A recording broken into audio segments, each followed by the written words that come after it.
அது சார். அதுக்கப்புறம் பாஜக பொறுப்பேற்ற பிறகு தான் இந்தியா வளர்ச்சி பாதையில போகுது அப்படின்னு பிஎம் நரேந்திர மோடி சொல்லிட்டு வராரு. ஆனா இந்த கருத்தும் ஏற்புடையது இல்ல.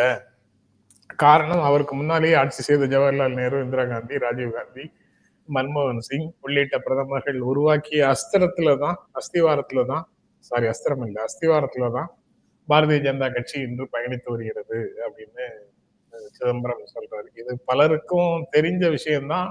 எல்லாரும் பலமுறை பேசிட்டு வர்றோம் தான். இருந்தாலும் இந்த மாதிரி விஷயங்கள கூட திரும்ப திரும்ப திரும்ப திரும்ப சொல்ல வேண்டிய ஒரு சூழல் வந்துருச்சு அப்படிங்கிறது தான் இதுல இருந்து புரிந்து கொள்ள முடியும். இல்ல கவர்ச்சிகரமான ஸ்லோகங்கள் மூலம் மக்களை ஏமாத்தலாம் அப்படிங்கிற நம்பிக்கை வந்து பிஜேபிக்கு இருக்கு.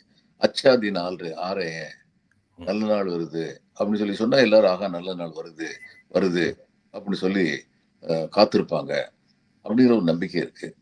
இதனால வந்து கொரோனா வந்த போது இவர்களுடைய தவறான கொள்கைகளின் காரணமாகத்தான் புலம்பெயர்ந்த தொழிலாளர்கள் பாதிக்கப்பட்டார்கள் அப்படிங்கிறது அந்த புலம்பெயர்ந்த தொழிலாளர்களுக்கு தெரியல. இவங்களுக்கு தான் ஓட்டு போட்டிருக்காங்க.